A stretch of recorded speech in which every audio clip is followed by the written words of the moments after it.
Folks, this episode of the Redneck Country Podcast is brought to you by OutdoorFunctions.com. OutdoorFunctions.com is an online calendar-based system where you can go on, scroll month to month to month so that you ensure you don't miss any kind of outdoor function coming down the pipe. Anything from clinics to banquets to fundraisers to gun club events, whether it's practices or competitions, folks, they're all on there. Head on over to OutdoorFunctions.com and take a look. You can even sort by the type of event you want to look for. At this point in time, they have completely wiped their calendar due to COVID to ensure all the events that are posted there are truly happening, and therefore, folks, they need your help to rebuild it. For free, go on and hit the event submission button on the top right and be able to put your event in there to start to populate this calendar back up post-COVID so that we can all get back out and enjoy the outdoors together. So, folks, spread your wings, try some outdoor events, and please be sure to check out www.outdoorfunctions.com. Hey, folks, what other Redneck Country Podcast? You are on with Real Redneck Todd Millard, and of course, we've got the almost guy, Real Redneck Bill. Tom, Bill, are you there? I am here, and it's a beautiful night for a podcast. It is a beautiful night for a podcast. And as always, sitting right beside me to my right is the patriarch of Redneck Country, or my father, Real Redneck Don Millard. Dad, is your mic hot? It's hot, even though it's cold outside. I was going to ask Bill, are you sitting in the cold again? It's not cold outside. Oh, it's not? I got let back into the house this week. I must have been good or did something right, but I'm in here with my blanket and toque on. So did she listen to the podcast a couple weeks ago? She's on to you now. She knows that when you go out, you expect her to do the dishes. You know what? I haven't said a word about that. I thank you not to say anything either, because I didn't get a cuff upside the head or a sideways look. So I don't think she's on to me yet. I might need a fishing buddy to join me in the kayak in a month or so. So. Hey, and I blame you, by the way. This global warming thing has got to be your fault, because this springtime is coming an awful lot sooner than I thought it was going to. Loving it. A few podcasts ago, you were wishing for it, and I think you got your wish. Hey, I tell you what, my F-250, it's been running in the laneway for about a month and a half straight. I just keep running out with a jerry can, topping her up. Let's bring this on. I'm not surprised based on what I'm seeing out there. I can see my grass in some spots, which is odd. I for know us it. Yeah, we're losing snow, but it turned cold today. It turned cold. Yeah, next week is all in the pluses, though. We're good to go. Well, I only had to so. shovel once. I shoveled once. That was it. It's going to be a cold walk home tonight, though. I love it. I love it. Anyway. So where are we going tonight? Well, I think we make this short again because I'm excited one more time. I can't wait to bring on our next guest, because they again are personal friends of ours. In fact, like really, really close. I absolutely love them. I know Dad loves them. I know you've met them, and so and you gotta love them because you've met them. And so yeah, I'm just pumped to bring them on, Bill. I really am. But we got stories upon stories, and hopefully to build this community. Yeah, I'm anxious to hear some stories and get to know some new friends too. And yeah, without further ado, I think we should get these guys on and start having a conversation. What do you think, Don? I think so. Yeah, I'm excited about having a couple of friends come on and share some stories. It's great. Okay, folks, I am super, super excited once again this week because we've got a duo. I'm going to call them the dynamic duo if I can do that. But I'm so pumped again because from last week, who brought you the most educated conversation on the planet. And folks, I'm not going to go into details. If you didn't listen to last week's episode, you have to go listen to it now. There is no ifs, ands, or buts. It is mandatory that you hear it. And we learned all about who this person is and how intelligent she is and what she stands for. And now this week, I'm so pumped because we get to put that part of it aside and actually hang out and just have a conversation with her and her man, who me, Dad, Bill, we've all been to the gun club. We've shot with them lots. Absolutely love them. So without further ado, we have Emily and Frank. Em, is your mic hot? Are you there? I'm here. Thanks for the fabulous introduction again. And thanks for inviting my better half along with me. I know, right? I tell you, to be honest, though, I don't know if I've ever met Frank. He's quiet. Oh, you had maybe to. that's why. Shooting at the gun club there. I've seen you around, and I've heard a lot about you guys, and I'm pretty anxious to see what comes of this podcast. And we're going to do our best to try to keep things on the rails. No, you're going to do your best to keep things on the rails. And I think that's where it goes, because right we were talking about before is just let's have a conversation, try to figure out who you guys are. And for me, I don't know all the stories, so it'll be really nice to get to know you guys through this forum, and hopefully we can provide some entertainment. So yeah, I'm pumped because in rodeo, Bill, we were roper because that'll help. No, I was not. He was part of the chaos. I was part of the chaos. I was the rough stock ends. So my whole thought process was last week we got to know who Emily Brown is as a gun rights person, but not only that, as a very intelligent. She's a math professor at a very well-known school here in Ontario, and as on top of that, she's running for MP of the Conservative Party for the Burlington riding, and so we got to hear all of that jazz, which was so awesome. And again, go back and listen. So now we want to see who Emily truly is, and we already know because we shoot together so much and have convos all the time. And honestly, one heck of an ambassador. And then coupled along beside her husband Frank, who I get to shoot with quite a bit on the handicap events of all of our trap shoots that we go to. So I get to hang out with Frank a little bit more than hanging out with Frank and Emily just on the 16 yards. So we get to bring him on. And Frank, your mic is hot, right? Are you there?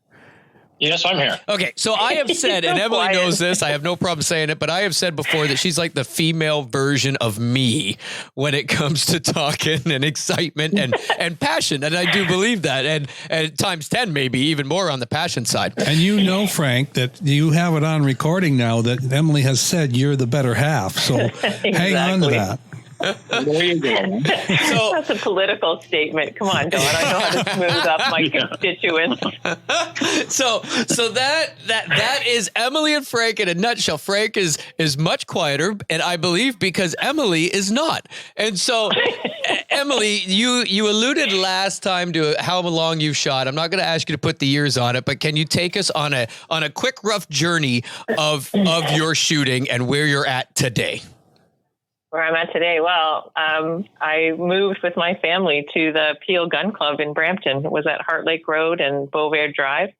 My dad was looking for supplementary work after retiring from the military, and I ran the office in the gun club because they said, well, you can't babysit really out here, and a 12-year-old girl would really probably like a little income, so I ran the office. Right and a fellow named Jack Miller, who was already in his 70s then, one day said to me, would you like to try shooting? And he put this old gun in my hand that had a poly choke on the end that you turned the choke literally to change. I actually have one of those guns. Do you have one today, Bill? You actually have one? I do, yeah. Do you really? Really? I thought I was the only one old enough to know what a poly choke was. Oh, gosh. Yeah. And I tried it and I really loved it. Took to it like a fish to water. And sometime shortly thereafter, he brought me his old Remington 1100 that already had 100,000 shells through it. And he said, give this a try. It'll be better for you. And I took that gun and I shot quite well with it. Very different type of firearm. And started to see some success in competitions. Small ones. I couldn't afford very much. I paid for all my shooting by myself. So I only shot 16 in handicap targets. I couldn't afford doubles. And I also reloaded on an old Mech 600 Junior reloader. Oh, a shell at a time. An old antique table. Oh, my goodness. Yeah, so that's how I started. And then I won the Junior Ontario Championship in 76, I guess. You didn't have to put dates down. I think it was 76. And then the Canadian Championships that year were in Vancouver. And Mr. Miller said to me, if you go out there and you do well, you know, I'm going to meet you at the Toronto airport with a brand new 1100 in a box just for you, brand new. And I did accomplish what he set out for me to do. And there he was with this big green Remington 1100 box at Toronto International Airport welcoming me home. So I don't know how that would pan out now. It's a little bit different now, for sure. Yeah, my dad and I flew back from Vancouver that year. And it was lovely. And I still have both of those 1100s. I took the old one out this past July for Canada Day, did a little video, and it's just brilliant. You know, I shot 50 targets. I'm not even sure. I might have shot 48 or 49 out of 50 with it, and I hadn't picked it up in years. So that is so cool. So beautiful. You still have the gun, and that was those are the stories that are just awesome, right? Because then you're hooked at that point. Like, you're already in, but then you have somebody that is on your hip, being a promoter right with you and egging you on and pumping you up. That, how do you stop? And those are the people. Was lovely. Those are the people that are at the gun club. That's who I've known at gun club since I was 12 working at it. So that's awesome. That's wicked. So, just as a quick question, how did you two meet? Frank and I? Actually, you can't get there yet. Well, I'd like to know how the four of you met as far as from a gun club perspective, right? Well, you know, trap shooters, we travel. We like to shoot at different clubs, and we like to meet different people. And the pandemic has just been a killer for our community. You know, we miss everyone. This has been delightful to be participating in the podcast, but we love to see each other. And every Sunday, you know, in the summer, we have a shoot somewhere in Ontario. Yeah. So we go there. We pack our picnics and we pack our lawn chairs. And Todd and I met through St. Thomas. So. Mm-hmm. Yeah, many years ago. It was epic. Like, so St. Thomas holds the big long weekend shoots, and they're usually 3 days or 2 or 3 days anyway. And so there's a lot going on, and obviously when you have big personalities, you meet those people, and then that's just Emily chuckles, and then you meet the quiet one behind her, and then exactly. And then you meet Dad, and you meet Mom, and you meet and I mean, we go and we set up our Dad. I'm going to say Dad sets up his tent and puts his chairs under there. And Dad has said from day one that he just doesn't judge a trap shoot from how well he does on the score. I mean, that's nice to do, but at the end of the weekend, he'll always tell me, do you know how you judge this, Dad? Can you cut me off? Do you know where I'm going with this? Oh, yeah. Who and how many come and take an empty seat under that canopy? He loads up all these open lawn chairs. I have to take 8 chairs, or I often don't even get to sit down in a chair. Exactly. But that's what it is. That's what trap shooting is. And people think, oh, it's just a competition. Go out, shoot, and go home. And it's not even. That, I think, is the byproduct. The big deal is because, like Emily said, you're traveling to all the different gun clubs on any given Sunday. And the long weekends are the big ones. And like Frank and Emily always come to St. Thomas, and you guys will stay locally, and we'll all go out and eat. And spend our money locally. Absolutely. And support the local community. And that's the highlight. When Frank and Emily are there, I'm always make sure that I say, where are you guys having supper tonight? Because they're there for the weekend. They have to eat out. And where are you guys having supper tonight? And so we usually make supper dates. I'll go home, get my wife, my sister-in-law, meet them at a restaurant. Sometimes Todd comes. In fact, I think we've even all come to Todd's for a meal or two. Yeah, we have. Yep. Yes, we have. And sometimes we even shower before we do that. No, sometimes it's mandatory that we have to shower before we do that. To me, that's the highlight of the whole thing, getting together after the shoot and talking about the experience, because you don't hang out the whole time.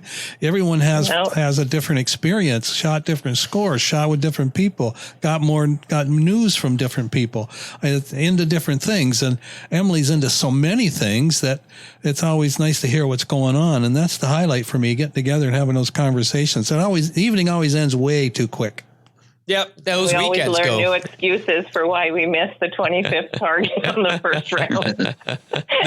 That's right.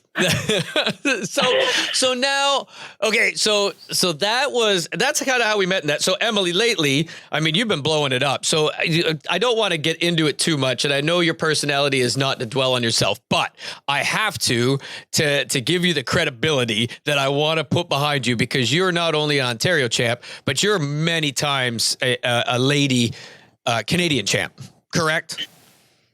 I have won a few things. Yeah. High all around and high overall. When I started to shoot doubles, I'm still not great at it. Frank was the first man in Canada to shoot 100 straight in double, so he should be coaching me along a little better, don't you think? And I was going to go, that was my next, you just stole my thunder from Frank's thunder. Frank. So I'm a modest man. So then that does lead me to Frank, and I knew he wouldn't say it. I'm glad you did, Em. I was going to throw it in at the end. So Frank, how did you get started in shooting? And because you guys met at a gun club I kind of know somewhat of the story, but when did you start shooting? Was it in your teens?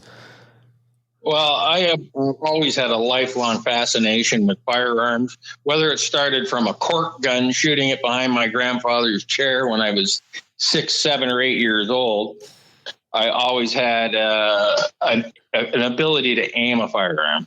So in my late teens, I had an uncle that was a member of the Bell Hunters and Shooters, and there was a trap club out by the Metro Zoo called Triangle Trap Club.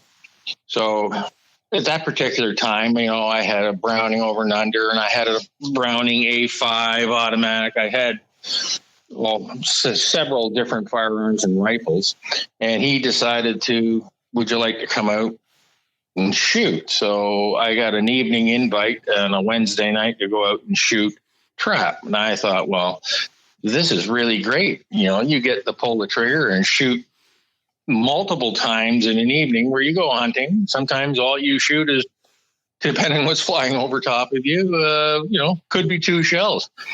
So instantly I was kind of hooked after the first night. So I then continued on, and that was in 1974. I 1970. Continued shooting, and I started shooting inter-county. And that year, it was 50 bird target races that went around to multiple clubs. There was quite a few more clubs about at that time. And I went out and I purchased a BT-99 when they first came out. So that was my first real trap gun. I went out and competed for most of the inter-county, and I shot some pretty good scores. Like I had a 49 with the first weekend I had the BT-99. So I unfortunately lost in the shoot-off to Ron Skondu, who was one Top Gun back in those days.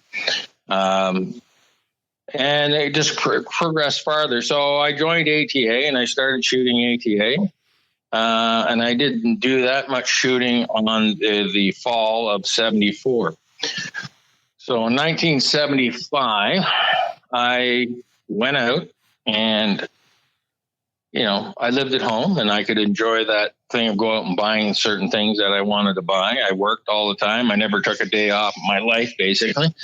So I went out and bought a Ludic monogun. Back in those days, it was probably the best firearm you could buy.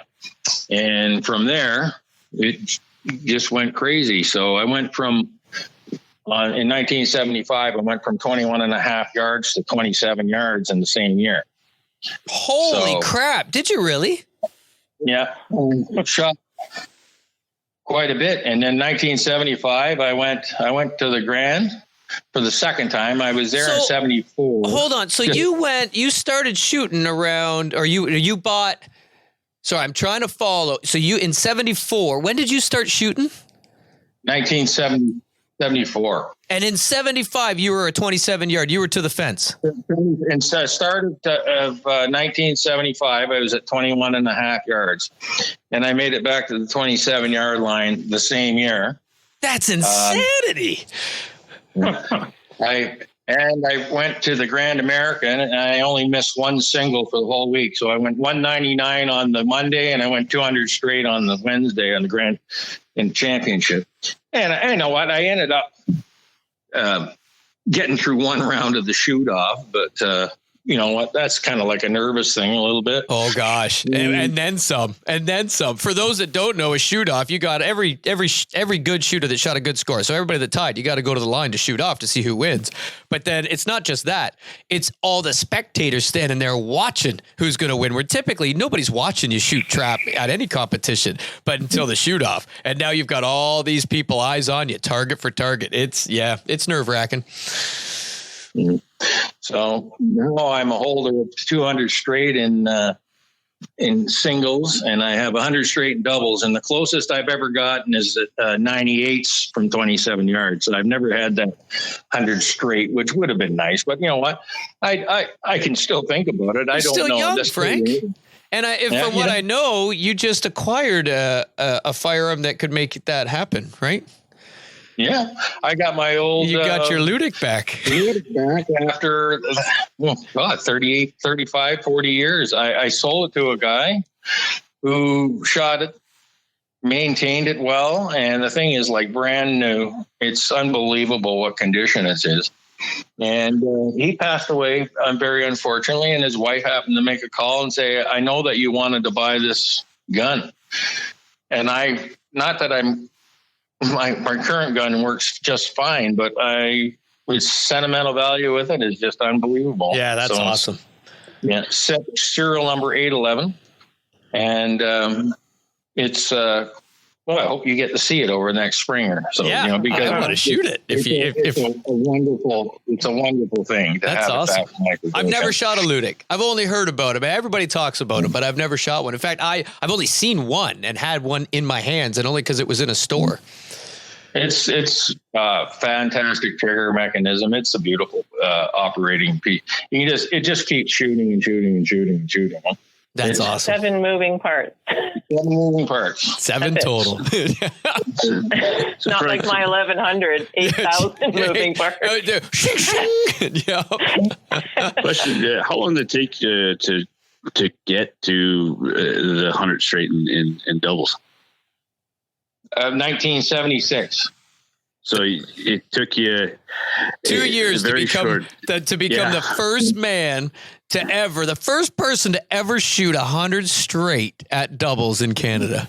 And that short period, that's pretty amazing. I didn't know you hit the back fence in like your first year of shooting. That's insane, Frank. I didn't know that. I shot for 3 years straight, and it was crazy the way I left the game back then, but it was just life in those days. I left it, double A, 27 double A double. So it was just a period of time that I did. If I kept shooting, who knows what I would have been doing. Yeah. Tell them about taking a whole summer off, quitting your job to shoot. In 1975, that year I did quit. I was finished my apprenticeship as an auto mechanic at that time. And I took the whole summer off, and I traveled all around North America and the United States to various shoots. That year I won the New York State Doubles Open Championship. I won the Florida State Open Doubles Championship. I won the Canadian Doubles Championship that in the year and that I ran the 100 straight, and a few other That's singles. Crazy. Now, could it be a bit lucrative back in the day? I've heard guys say certain individuals in particular back in the day, they go to Florida and they'd come home way up in money. Like I never had to pay when I got on my roll. I never paid for shooting other than with my winning. So I went away for that whole almost 3 months that summer. I went out to Denver, Colorado, shot the Mile High shoot. I shot a 98 from 27 yards out there, and picked up over $1,000 back then. And Dan Benellis, I don't know if you know the name, he shot 100 straight, so he kind of cleaned up everything there. So I did a lot of traveling and won quite a few events, and I came home in the fall with $5,000 liquid in my pocket. So that's a lot of money back in 1975. Yeah, that's good money. No doubt. Made more than he would as an apprentice mechanic. Right. It was almost like you were being a professional shooter. So it was a great time. And, sometimes I have regrets that I put the gun down, but everybody does. I think there's quite a few people that just do it. It's all I did. I shot Thursday night, Saturday, and then I went to registered shoots on Sunday, or else I went traveling to, different places. It was a great time. Michigan State, I was down there once. I shot well, but 198s didn't win in AAA or AA. That type of thing. Yep. That's unbelievable. What was your favorite club back then? Where I worked. Come on. Hey, loaded question. Perfect lead-in, right? So I'm not in the room where I can poke them to say me, but no. What happened was I shot that first year at Triangle Track Club, and then the zoo came into play, and it got eaten up by I was there one Wednesday night, and we were shooting. All of a sudden, the SWAT team was coming over the back of the field because somebody said there was somebody who was down shooting up the animals in the zoo. This is before it even opened to the public. And so all of a sudden we're looking at the very end of the club, and there's this SWAT team with their full gear coming over the hill, and we're everybody unloads, puts the guns down, and all of a sudden these guys come up and they say, "Don't tell me this is a gun club." Like they're kind of going, "You got to be kidding me. We got called in that somebody was down shooting up the animals in the zoo." So that's how it came out. So they came and hung around for a while, and then we went back to business. But it wasn't very long after that they shut down the operating there, and I had to find a new gun club. So Peel Trap Club up Heart Lake Road, where it just happened to be Emily's parents ran this club, and I was just did my casual shooting there, and it was I was a good shooter at the club, but I was still only 21 years old. So yeah, you know what, it's days that I never forgotten. There's a lot of firsts. Oh, and unbelievable. I didn't even know all those stories, Frank. I'm so glad to hear. It's unbelievable. I'm just in awe of the accomplishments. All I knew was the doubles. You're such a humble guy and too quiet. You never talk. If that was me, I'd be wearing T-shirts with it on there. I'd have it'd look like a concert T-shirt in 1974. I made the back fence in 1975. Well, Doug Kurt, who we all know, he shot the first 100 straight in handicap. And so when those two get together, they're kind of like, look at us. La-di-da. Well, you know what? He's a quiet guy also. Yes. But he's somebody that knew of my era and what happened in those days. And it was, it was a good time. It was kind of left up. A lot of people. Yeah.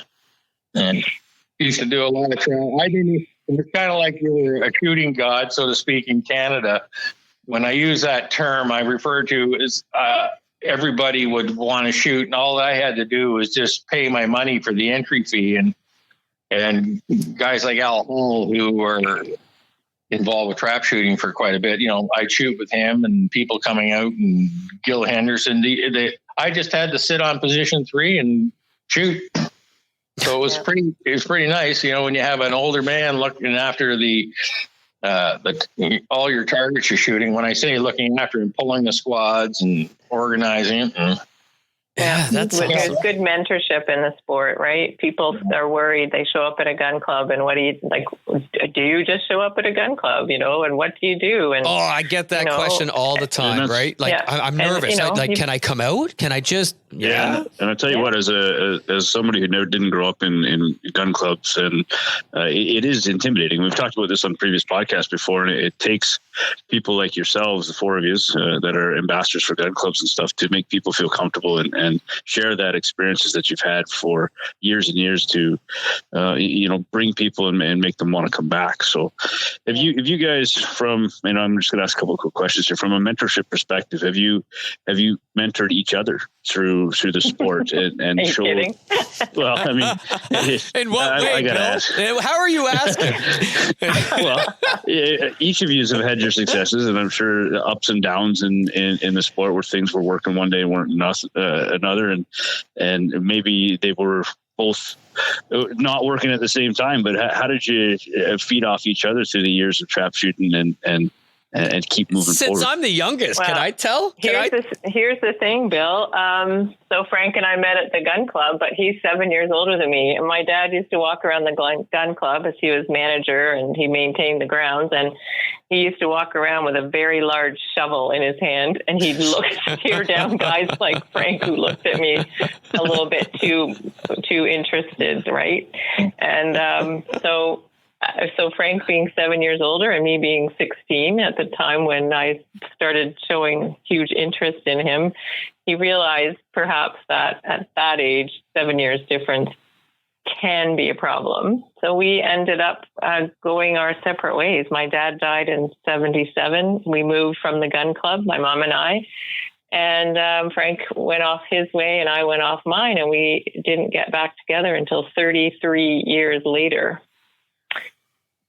So, yeah, so this is crazy. A very interesting little romance story. But do we mentor each other? Hell no. No? Well, between those two, maybe not, because they're married, right? Like they're around each other 24/7. That's not a good. That can never be a mentorship. No. It's funny about suggesting it's kind of like teaching your wife driving, teaching your wife shooting, are very close, and it's kind of. I find it much better when somebody else shares that point of observation of what you think's wrong, or if you think, he paid someone $20 to tell me I need to keep my head on the stock. He's walking around whispering to people's ears, go tell her to put her head on the stock. Don't tell her to put her head on the stock. He walks around with a pocket full of 20s, bribing people to tell me things. That's so awesome. So I could tell. So obviously from my standpoint, Bill, and I think I've shared this lots, but Dad was my initial mentor, right? And got me going on it and shooting singles. Dad never shot doubles. And so when you asked that, Bill, about mentorship in many ways, in many facets, even not just shooting. So conversations I have with Emily and ambassadorship and gun club and stuff mentored me out the wazoo for that side of things.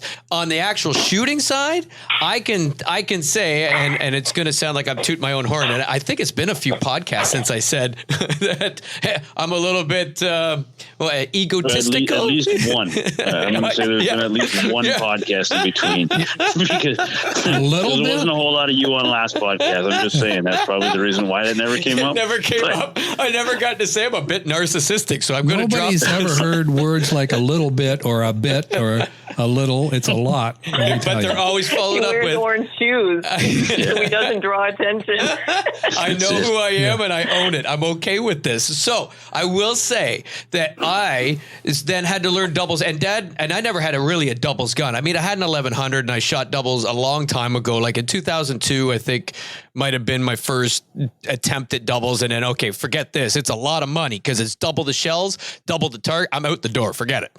And to practice that is insanity. So, but now I got the combo gun, shooting a lot more, want to get into doubles. So I went and picked the Franker's brain. I will tell you, and pat myself on the back, but pat Frank on the back, because I went from, it's only been a few years that I started shooting doubles. But this year I actually won our gun club championship by cranking out, what did I shoot? Was it a 48 in doubles, Dad? But I won the high overall and beat a lot of good shooters' names because Frank, it was when I heard he was the first 100 straight. I pick his brain.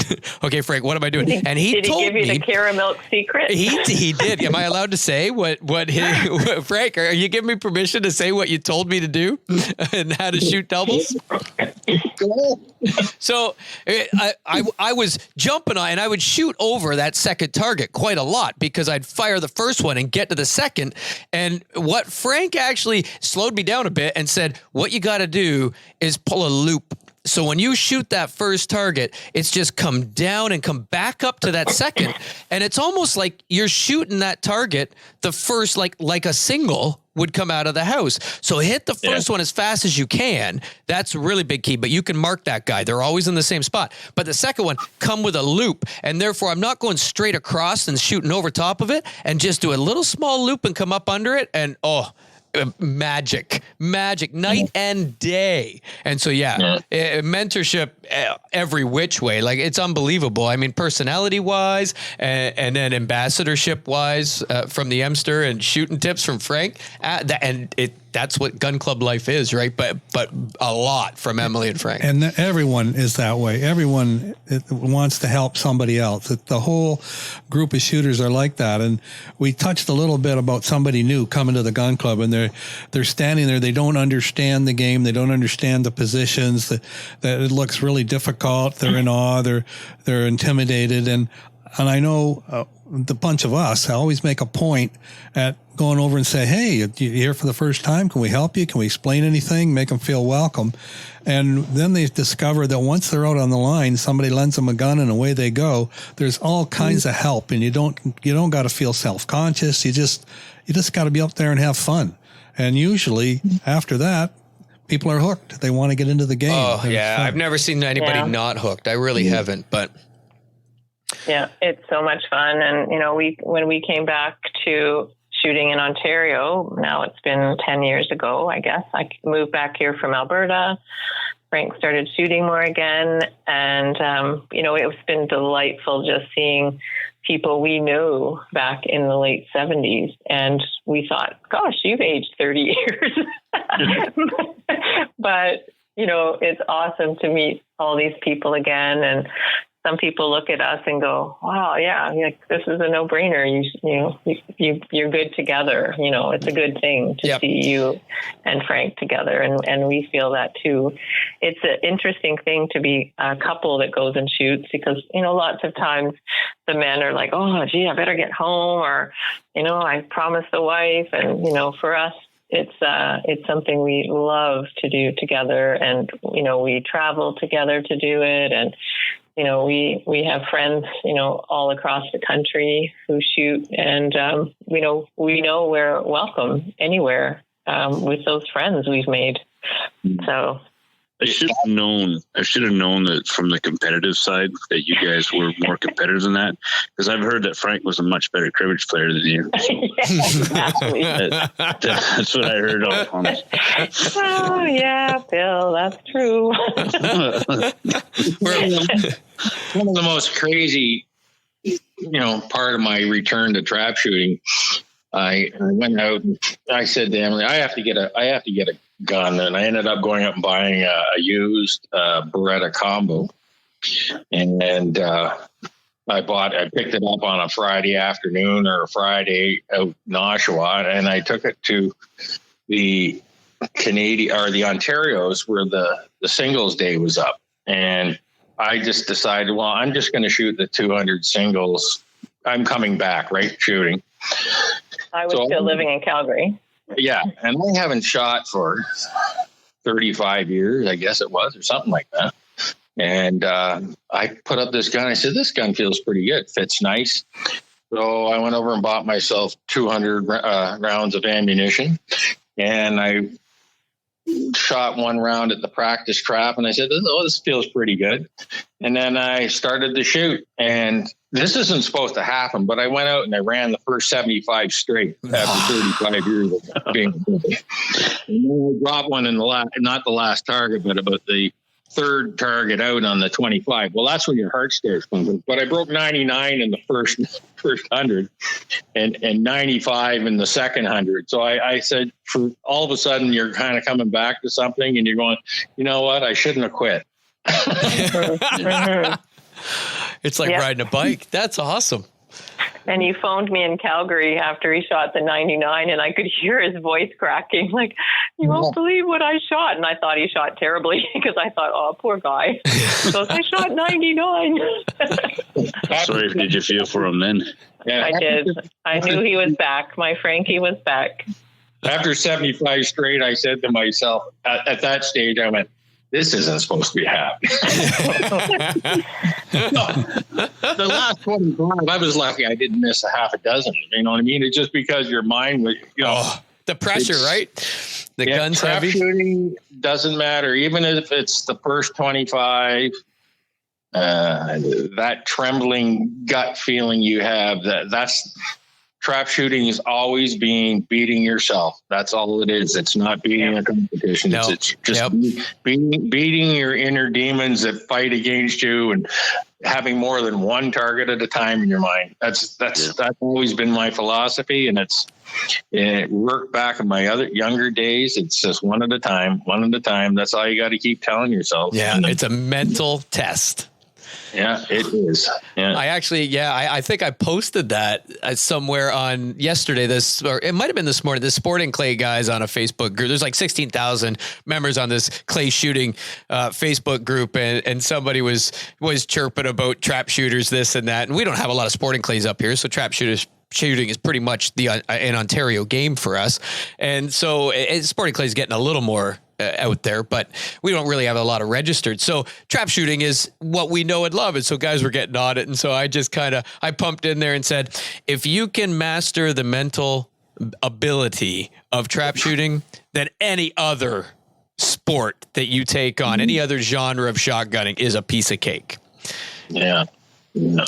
Something along those lines. Boom, boom. You can just hear it pumping through your ears, the blood, right? Yeah, because it technically should be boring. Sorry, because you're just standing on the line shooting target, and that's what it is. It's a full-on mental game. But sorry, Em.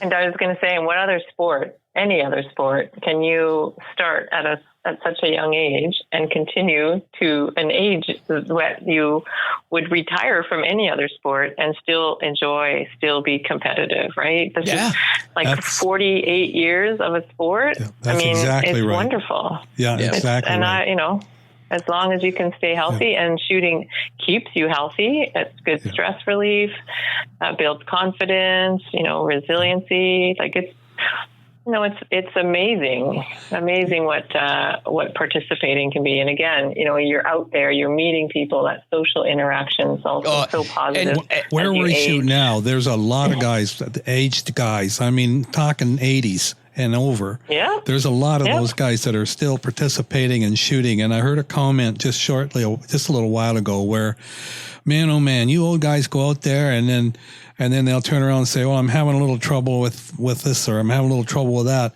But from where us young guys are standing, you guys are still acing targets. Like at your age, sure. you're still out shooting these young guys, and you think you're having trouble. And I heard that comment just recently. So you're exactly right. Yeah. And aging into the veteran or senior vet category doesn't make it easier. No, it means you've got your work cut out for you, right? Yeah, that's the shooters, man. Yeah, Bill, you're better off where you are at your age. I tell you, yeah. I'm just still looking to break my first 25. I mean, when Frank says he's got his 75 after 35 years, maybe I just need to take a break. Just make sure you wear your least favorite hat. Yeah. I've shot lots of 24s, and just that mental thing like you guys were talking about there. It's always, I was at Todd's clinic there a couple of years ago, and I was shooting pretty good. And I don't know, it was on the second to last station. I dropped a target, and all of a sudden, out of the corner of my eye comes a spent shotgun shell across the line. Like, you fool! You shot like that. And it was Scotty. It was Scott Goodall. He threw a spent shotgun shell at me because he's like, you were on inkballing every target, and all of a sudden, a straightaway, you just drop it. And how did you? And at that point in time, what does it matter? I mean, I shot, I ran the next, but the one target. It seems to be my nemesis from the entire time I've been shooting. But as soon as you do it, the mental break is there and you're off. Yeah. And then it's 25s like they're butter, right? But I was with Frank when he said that he hadn't shot for so long, came back, and then he's just running them and having a great time. Like, I was struggling, especially in handicap before the COVID hit. And then everything was shut down for a few months at COVID. And so excited to get back when they said, okay, you can have small groups come back. And holy moly, I was smoking them. I thought, oh my gosh, I'm having a great day. And Todd looked at me and he just looked at me and said, yeah, you've had a break. You forgot all your bad habits. Yeah, exactly. True story. Trap shooting, when it's going well, you're in a zone. Well, and you are. There's nothing else going on around you. It's just like it's you and the targets out in front of you.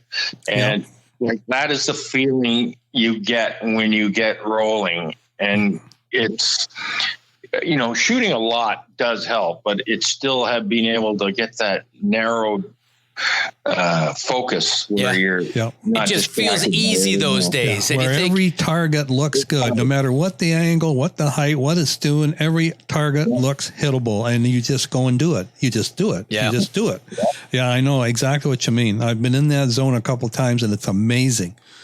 Yeah. You're hitting them hard, and it's like sometimes you're shocking yourself how hard you're hitting them. But it's definitely. Yes. Yep, definitely. It's a zone, less you think and less you talk about, or counting is the worst thing. But how do you not do it? Especially when you're a math professor. That's what I do. I count. We have to tell a story about our dear friend Naboja. When he shot his first 100 straight. The big man. Oh. Yeah, Frank and I were shooting on his squad. I'm always squad leader. Frank's always 3. Naboja's always 5. And then we fill in 2 and 4, with people, maybe new people, right? We like that. So Naboja's shooting last of all of us. So he's shooting, and we're all cognizant of the fact that he hasn't missed the target. And we're on our last round of 25, and he shot 24 in a row. And the next target, the last one of our entire round, it will be his first 100 straight. So he carefully pulls up his gun, and he's shaking inside, he tells us later, and he calls for the target, and the machine, it comes out broken. So he has to take his gun down, mount his gun again, call again. The target comes out broken. And instead of clearing, he's fairly new. He puts up his gun again. A third target comes out broken.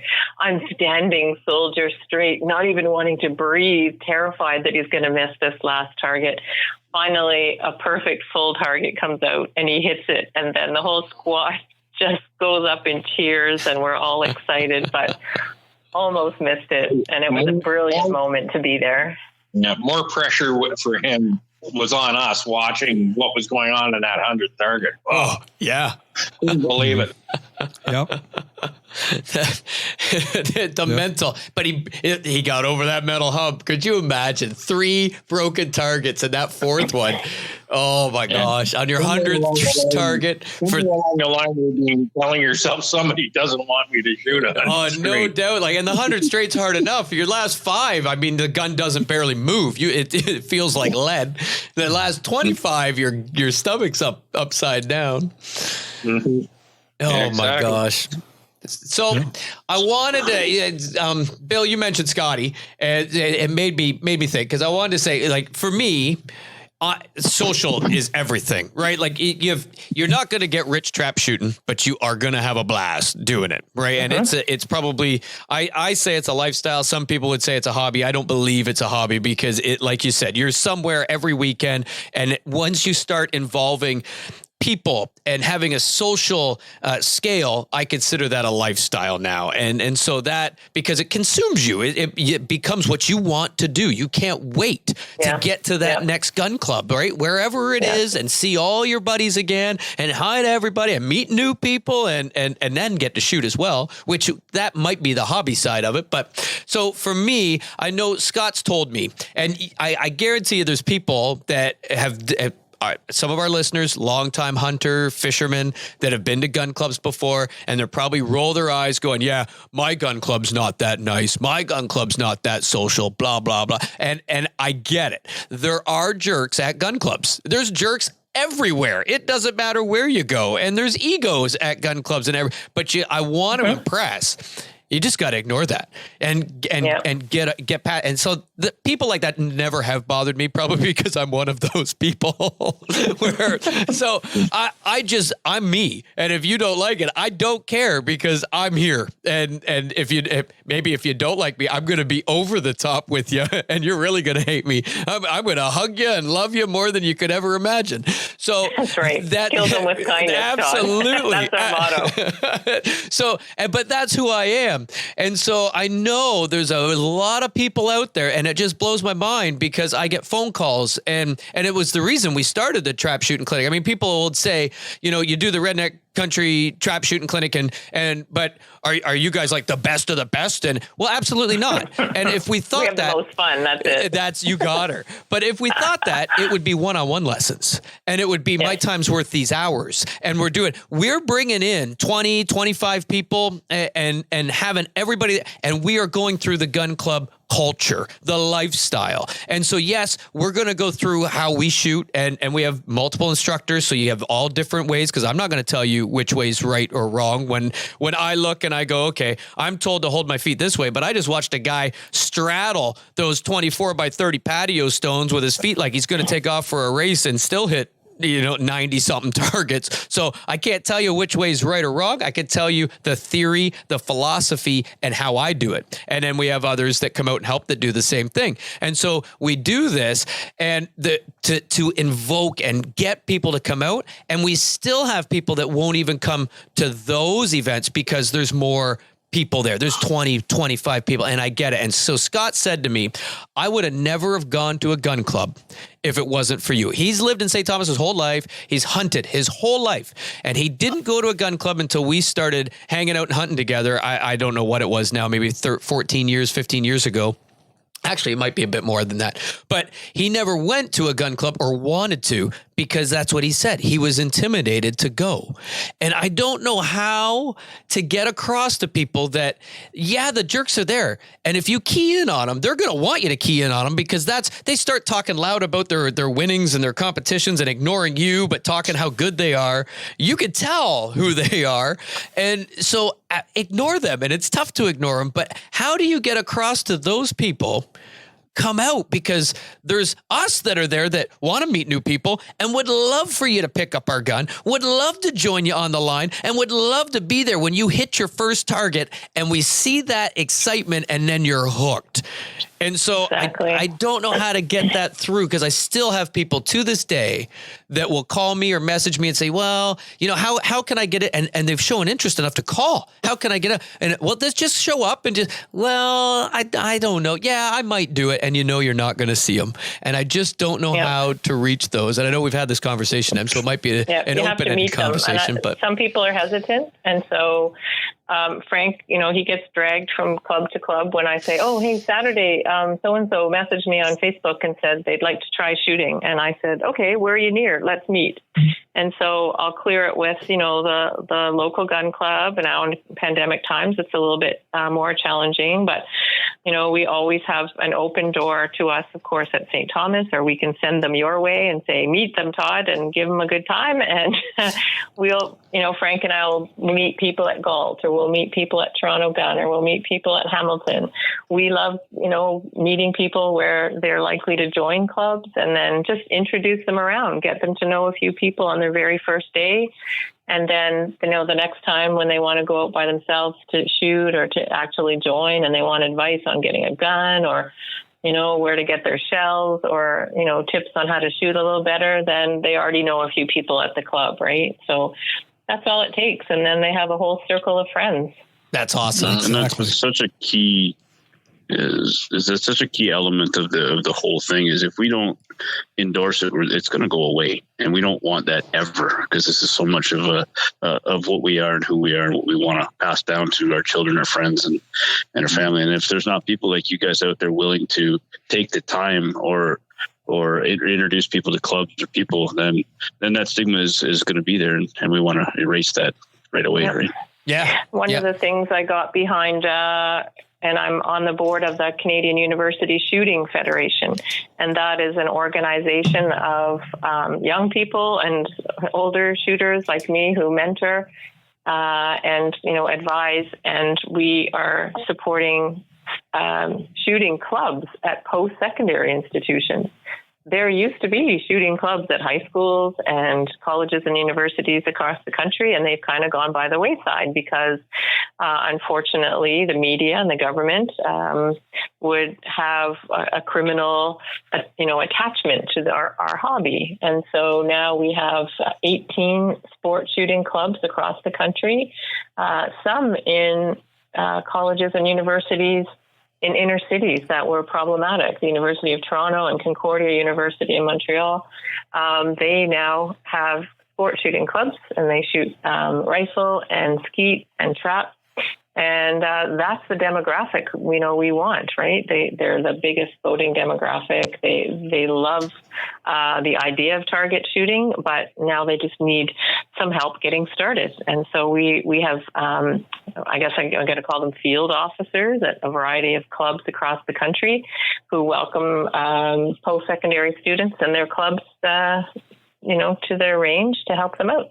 Perfect. Canadian University Shooting Federation. Look it up. Canadian University yeah. Shooting Federation. CUSS.ca. There you go. That's awesome. Yeah, and that is, we really need to put some weight behind that, right? Because that you're exactly right. That is the future of the sport. It's really And so you also said stigma, and I know Frank brought up his Ludic and talking about a BT99, and with that stigma, the other thing that I feel it contributes to the lack of confidence to a hunter coming out is the fact that they don't have a trap gun. They don't have one of these fancy, with adjustable comb and adjustable rib. And so I want to say on here for anybody listening that you don't need it. A 12 gauge shotgun preferred. There's lots that come out and try 20s in practice. I mean, competition, you want more shot for hitting the targets and increase your odds. But I've seen guys come out to some of our competitions that we have out there from the redneck countryside with their grandfather's bolt action 12 gauge shotgun. Mm-hmm. And so I want to say that stigma, it doesn't matter what gun you got. Everybody knows you're a new shooter when you come out. They don't expect you to have a trap gun. And I had a buddy that he had an 1100 field, and the way he held it, he could smash targets faster than anybody I knew with a trap gun. It was just unbelievable. It was just the way that he held it and knew how to hold the gun at a certain height that he could hit them pretty quick. And so from my standpoint, any shotgun, I would try to remove all those stigmas to get the confidence to go out to a gun club. Everybody, you just got to put in perspective that everybody knows you're a new shooter. Own it. Come on out and hey, I've hunted lots. I've not shot. Let's do this. And I mean, like I said, you'll have some guys that are ego, but so what? They're everywhere. I mean, I bet you bowling alleys got those dudes. Well, we went to the Canadian Championships in Brandon, Manitoba, and in Edmonton a few years back, and a local shooter went with his group, his squad. So there were the 5 of them. And the fellow I'm speaking about is Charlie Bogus, and he shoots at Galt with us. He is a man in his 70s, and he shoots a Model 12, which has duct tape holding pieces together. And we were delighted that he decided to come with his squad and traveled all the way to Edmonton. And he won the Canadian Handicap Championship with an old Model 12. That is awesome. Frank? Yeah. At that age to boot. Yep. And he was in a shoot-off with someone who had quite a fancy pants gun. And I was reffing the shoot-off, and I was just so amazed at his ability to just stay calm and shoot that thing and win the shoot-off and become the Canadian Handicap Champion, which is the big tournament, the big event for us, right? Yeah.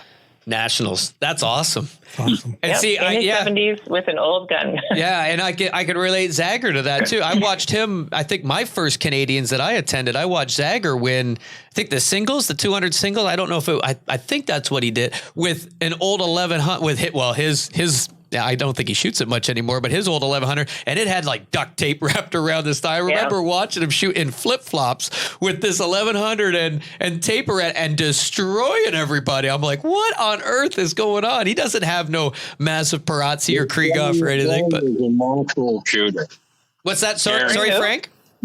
Billy can shoot any sporting clay, skeet. He can do it. He's a Canadian skeet champion, right? And I believe he was a Canadian sporting clay champion, and he said the only thing he hasn't won high overall is the Canadian trap. He's won events, but not all events, like not high overall. Yeah. Yeah, he could shoot. And I'll tell you, with an 1100 with duct tape or like hockey tape, or stick tape wrapped around the grip to give it a palm swell. Like it's Yeah, it's all between the ears, concentration, that's it. Yeah, focus, concentration. You're right. No, that's awesome. Bottom line, it's fun. Yeah, It is.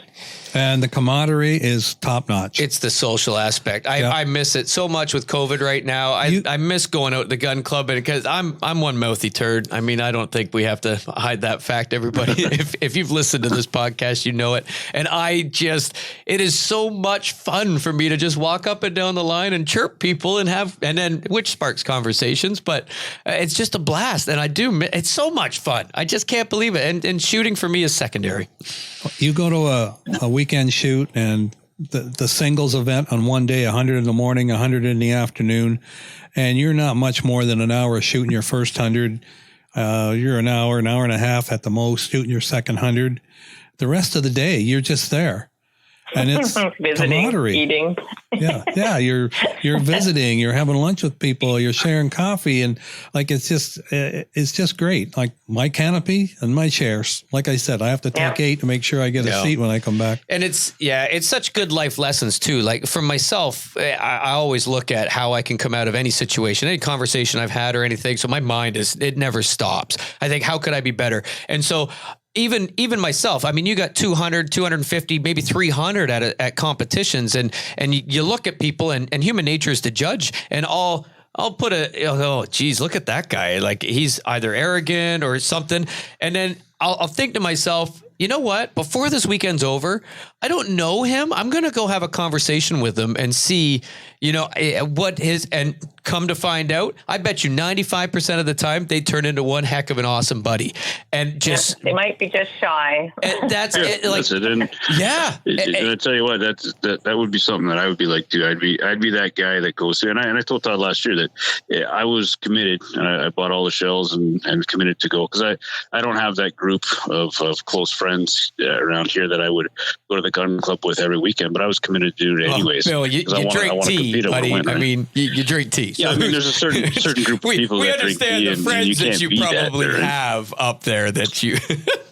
Yeah, we're tea drinking, bull riding. You guys, when you're done knitting your sweaters, you want to take off over to Toronto International, shoot some trap? What do you think? Yeah. But the commitment that I was going to put into it this year is going to be the same if we get out of COVID. And I just want to be at a gun club. And if I come across like the guy that, hey, that guy's kind of, it's not because I am, it's because I don't know the same group of people. And it'd be nice. It is nice when somebody comes up and says, "Hey, I haven't seen you around here before, or have you shot before?" and that kind of stuff. And if the message can come across, it's not intimidating once you get in there and start to do it and meet good people. And everybody I've met from I don't know if you call him Round Frank. He comes up to the Toronto International Club, to everybody in St. Thomas, to around. Has been pretty good, and that outsider coming in, Junior, just get out there and do it. Yeah, and we saw him last weekend. We were so excited. He looked around. And he said, "It's Hamilton Gun Club. Are you here?" And it was just lovely, That's because awesome. we've been limited in numbers that we can go to a club, and it was lovely to see him. I shot with his dad long before I ever knew Frank.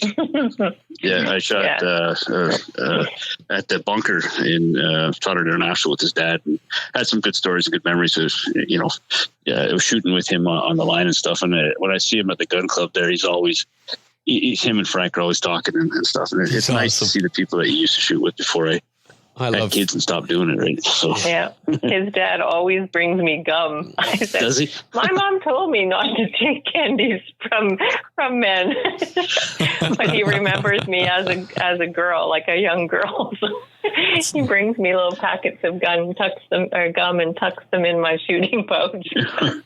I was shooting bunker. I might have told the story before, but I was shooting bunker with him. He was shooting beside me, and I was first couple times shooting at Toronto there, and I always struggle a little bit. You take 2 shots, and first one I miss, second one I chip it or hit it, and I wasn't doing well. And he looks at me and he taps me on the side and he hands me a shell. And he says, first barrel.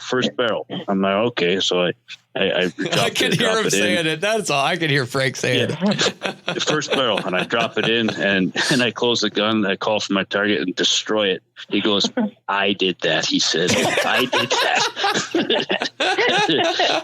I said, thank you very much, and I kept going. But I love Frankie Jr. He's an awesome dude. I didn't know him before that day, and he just wanted to see me do better. Yeah, he's an awesome dude. For sure. Yep. See, you guys are making me miss it even more. We shouldn't have had this conversation. Sometimes it really is nicer to see other people do well. You're so excited for them. We're looking at Charlie Bogus's grandson, Mitchell Tilderhose. He's growing up and becoming an amazing shooter. You're going to see more of him. He's been shooting our inter-county leagues, bronze and silver, and he's just growing up to be amazing. And I can't wait to have him compete in the provincial and the Canadian championship. That's awesome. He's going to be going somewhere. See, that's the stories we need to hear. That's awesome. Yep. Keep it alive. Yep. Absolutely. He's growing up on the track field with us. Yep. That's cool. Yeah. Well, and it instills so much responsibility and everything. Like I just, it's unbelievable what they, because I was a trap kid. My daughter was a trap kid. And so you have that responsibility of a job. Now you understand a responsibility when you become a shooter of the shotgun and having the discipline to focus and the mental aptitude and everything. Like it's just, I just don't understand how anybody could go bowling when you can go to a gun club. But it's true. Yeah. And again, something you can do forever. Absolutely. Awesome. Well, appreciate you guys coming on. Yes. It's been fun, Bill. Frank, Emily. It's been it makes me miss going out for supper with you guys and seeing you in person. It's been so great to hear your voices, and I'm so looking forward to the shooting opening up again. But we just have to have patience, I guess. What was that, Frank? Sorry? Hopefully April. In April? Oh, yeah. I'm hoping. What'd you say, Frank? Sorry? I said, I can't wait to get back to the new serum. Yeah. The diner. New Serum Diner. Oh, you got that right. Yeah. We've had some great visits in there over supper. Oh, yeah. And you know what I love, too? Every big shoot we have in Ontario, when all the folks come from Quebec, right? And we all hang out together, and folks come from Western Canada. We've got people from Nova Scotia, New Brunswick, those faces I miss because we haven't had the big shoots this past year. They haven't brought them over. Yeah. Yeah. Yep. Exactly. Yep. Yeah. Soon. Soon. Yeah. Yeah. Look forward to seeing you guys down the road. Yeah. No, Thanks, appreciate it. Thanks, Frank. Thanks guys. Emily. Yeah. Talk to you guys again. Okay. Wonderful spending time with you folks. Amen. And that'll do it for this week, folks. For the Redneck Country Podcast, I'm Bill, the Almost Guy Thom. And I'm Todd. And thanks for listening. And folks, if you want to be part of the podcast or you want to give us some feedback or really contact us about anything, feel free to email us at podcast@theredneckcountry.com. Again, that's podcast@theredneckcountry.com. Thanks for listening. Talk to you again next week.